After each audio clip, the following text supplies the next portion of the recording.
Yeah. I ain't riding dirt, I'm riding with a king. Hey everyone, welcome to episode number 7 of the Hard Truth Podcast. Today we're talking about letting go of the why. So we live in a world where everything has to make sense. We want explanations, we want logic, proof, and evidence.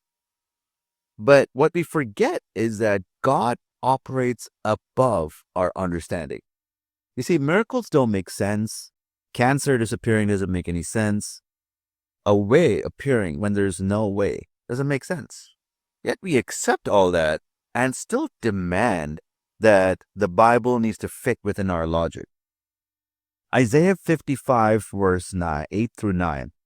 For my thoughts are not your thoughts, neither are your ways my ways. As the heavens are higher than the earth, so are my ways higher than yours. See, God is not thinking on your level. And that's the whole point. The moment we try to shrink God into our understanding is when we stop worshiping Him and start judging Him. Jesus said in John 15 verse 4, abide in me and I in you. So the Greek word used here for abide is amenho. That basically means to remain, dwell, stay rooted.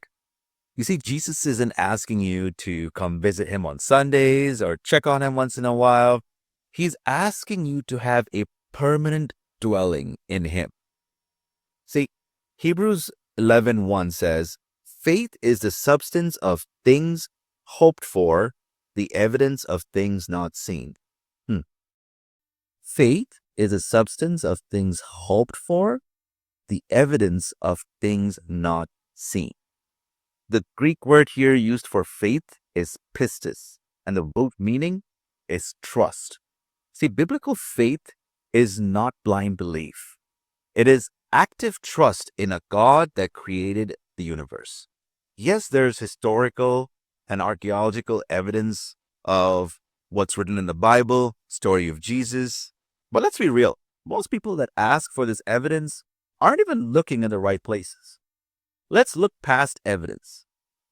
Believing in Jesus was never about evidence. It was about faith, as He has repeatedly said it over and over throughout His time here on earth.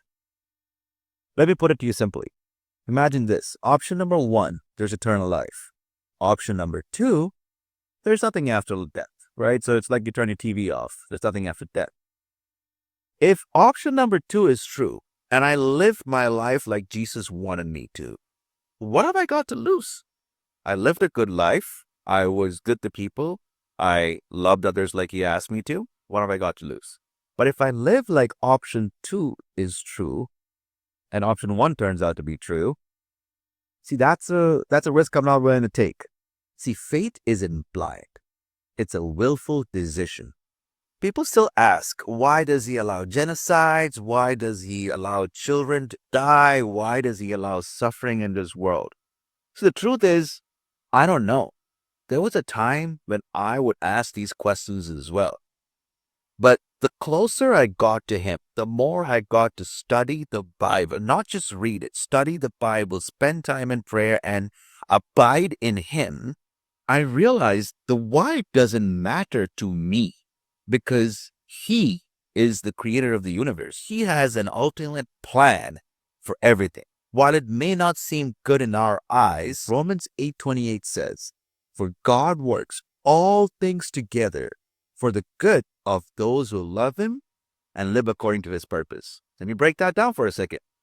Works all things together, good and bad, not for everybody, but for those that love Him and live according to His purpose.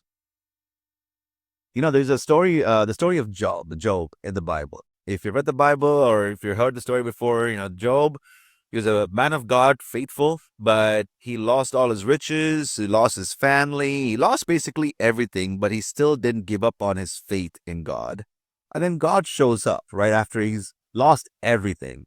And he starts asking God, like, where were you? Like, I lost it all, and I was still holding on to my faith. Where were you when I lost everything? Here's God's response in Job 38 verse 4. Where were you when I laid the foundations of the earth? How you like that?